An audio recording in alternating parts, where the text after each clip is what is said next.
জনপ্রতিনিধি দোষ করে থাকে, ইল্লিগাল কাজ যদি করে থাকে, আমি মনে করি 70% তার জন্য দায়ী আমলাতন্ত্র। যে গলা নিয়ে আপনারা চিৎকার করছেন, সেই গলা নিয়ে চিৎকার করার ক্ষমতা আপনারা রাখতে পারবেন না। মালদা এয়ারপোর্ট তৈরি হবে, এই এয়ারপোর্ট শুনতে শুনতে শুনতে যেন কান পচে গেল, যেন খাতা কলম আর না হয়। মুসলিম, বৌদ্ধ, খ্রিস্টান, শিখ, ইসাই, আমাদের যে ধর্মীয় জায়গাগুলো রয়েছে, এই সরকার, আমি দেখলাম বাজেট বইয়ে যে সমৃদ্ধ বাংলা, সংবেদনশীল বাংলা এবং প্রাতিষ্ঠানিক ব্যবস্থার উপর জনসাধারণের আস্থা ফিরে পাবার কথা বলেছেন। আমি বলতে চাই, দেখুন, আমরাও যারা এদিকে বসে আছি, এখানে অনেকজন যারা আছেন যারা বিগত দিনে আমাদের সঙ্গে ছিলেন, তারাই গভর্নমেন্টে রয়েছে বিভিন্ন। আজকে তারা নিশ্চয়ই জনপ্রতিনিধিদের দোষ থাকলে তাদের শাস্তি হবে আইন মোতাবেক, কিন্তু তখনই স্বচ্ছ আমরা নিয়ে আসতে পারবো, বাংলায় প্রাতিষ্ঠানিক স্বচ্ছতা আনতে পারবো যদি আমরা আমলাদেরকেও টাইট না করি। আমরা লাল ফিতের বাঁধনে যে সকল টেবিলে আমাদের খাতা, আমাদের যে কোনো জিনিস আমাদের পাস হতে যায়, মনে রাখবেন একজন জনপ্রতিনিধি যদি আমলাদের সহযোগিতা না পায়, আমলাদের যদি তারা সহযোগিতা না পায়, সে কিন্তু কোনো দোষ করতে পারে না। ফলে আজকে যদি জনপ্রতিনিধি দোষ করে থাকে, ইল্লিগাল কাজ যদি করে থাকে, আমি মনে করি 70% তার জন্য দায়ী আমলাতন্ত্র। তাই আমি আপনাদেরকে অনুরোধ করব, শুধু জনপ্রতিনিধি নয়, আমলাদের উপরেও আপনারা কড়া দৃষ্টিপাত করুন, নচেত আপনাদের যে স্বপ্ন, সেই স্বপ্ন কিন্তু আগামী দিনে ভেস্তে যাবে। এবং 1 বছর পরে যে গলা নিয়ে আপনারা চিৎকার করছেন, সেই গলা নিয়ে চিৎকার করার ক্ষমতা আপনারা রাখতে পারবেন না।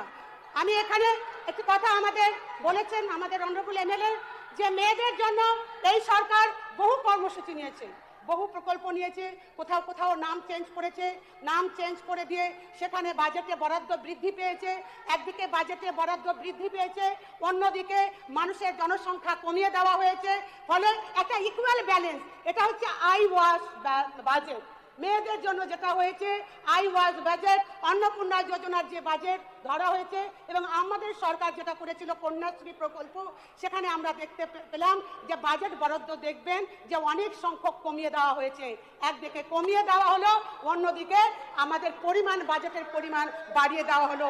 এটা কিন্তু ঠিক নয় স্যার। যাদের আজকে কেটে দেওয়া হলো, যাদের অভ্যাস ধরিয়ে দেওয়া হলো, তাদের আজকে অসহায়তা ভোগ করছে, এই দিকটা আমি দেখার জন্য অনুরোধ করব।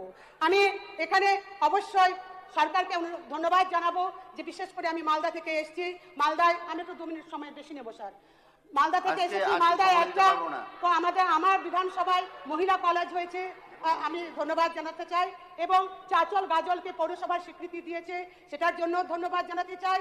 এবং মালদা এয়ারপোর্ট তৈরি হবে, এই এয়ারপোর্ট শুনতে শুনতে শুনতে যেন কান পচে গেল, যেন খাতা কলম আর না হয়। বিগত সরকারও খাতা কলম করতে করতে রান করতে পারেনি।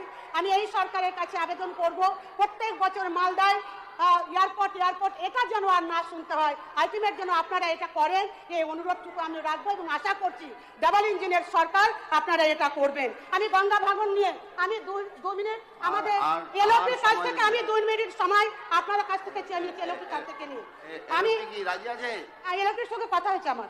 আমি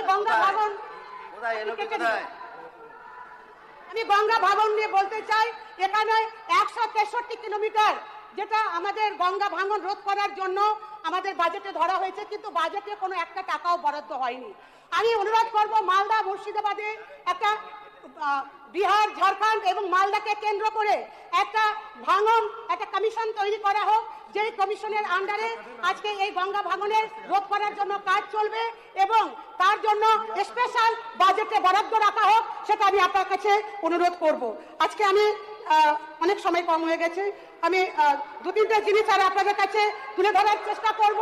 পরিযায়ী শ্রমিক, যে পরিযায়ী শ্রমিক নিয়ে মালদা এবং মুর্শিদাবাদে যখন বাইরে গিয়ে পরিযায়ী শ্রমিকরা তারা অ্যাক্সিডেন্টে নিহত হতো, তখন আমাদেরকে শুনতে হতো যে মালদায় কেন বা পশ্চিম বাংলায় কেন শ্রমিকরা কাজ করবে, কেন তারা বাইরে গিয়ে কাজ করবে, কেন তারা পশ্চিম বাংলায় কাজ করবে না। আজকে স্বভাবতই আমি ডাবল ইঞ্জিন সরকারের কাছে আশা রাখতেই পারি যে এই পরিযায়ী শ্রমিকদেরকে আগামী দিনে যেন বাইরে গিয়ে অপদস্থ না হয়, তারা যেন পশ্চিম বাংলায় কাজ পায় আপনাদের কথার মোতাবেক। এটা অবশ্যই আমি এই বাজেটে আশা করব। আমি আরো আশা করব যে আজকে বিভিন্ন জায়গায় তীর্থস্থান এবং মন্দিরকে একটা কমিশন গঠন করা হচ্ছে, হেরিটেজ কমিশন মন্দির এবং পীঠস্থানকে কেন্দ্র করে। আমি এখানে বলতে চাই যে যখন এখানে দীঘাতে জগন্নাথ মন্দির তৈরি হয়েছে তখন কিন্তু আমরা প্রতিবাদ করিনি যে এটা দীঘার পুরীর ছলে জগন্নাথ মন্দির হবে না, এটা দীঘার ছলে।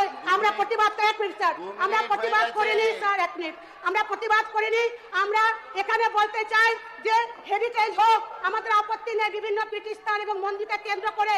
তার সাথে সাথে আমরা যারা মুসলিম, বৌদ্ধ, খ্রিস্টান, শিখ, ইসাই আমাদের যে ধর্মীয় জায়গাগুলো রয়েছে সেগুলো